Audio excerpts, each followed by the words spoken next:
Hello guys! In this tutorial, I'm going to show you how to mix colors and textures.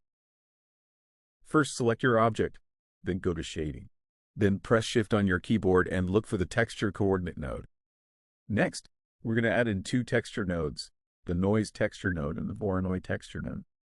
So I'm going to use both, but for now we're going to focus on just using the Noise Texture.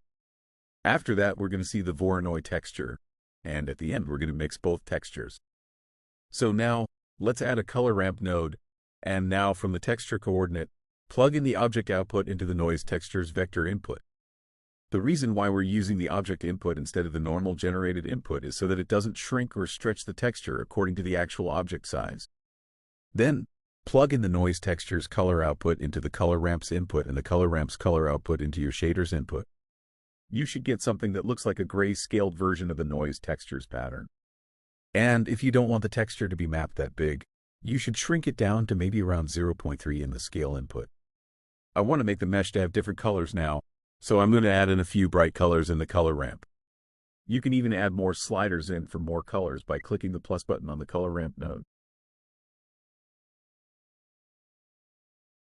Now if we look around the mesh, you can see how the material's pattern is distributed. But it looks too plain. So we're going to give it more variety by increasing the distortion settings on the noise texture. Play around with the settings on both the texture and the color ramp until you get something that works. Now, we're going to add a new color ramp, then plug it in between the noise texture and the other color ramp node. And we're going to leave the color as it is. Because with the dark and white valves, we can use the sliders as a control to adjust the strength of each side of the color map node used after.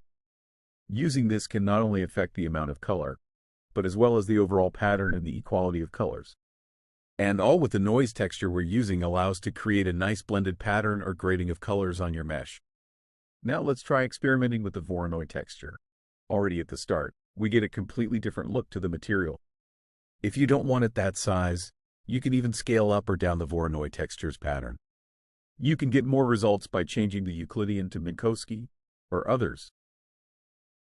Now, let's see how to mix both textures. Let's add a Mix RGB node, then put it in between the textures and the color ramps. Then connect the texture's color to color 1 and color 2. So now you can change the effect of the textures by changing the factor value in here.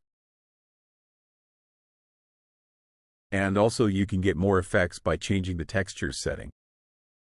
Alright, thanks for watching. If you found this tutorial helpful, give it a thumbs up and make sure you subscribe to get more tutorial videos.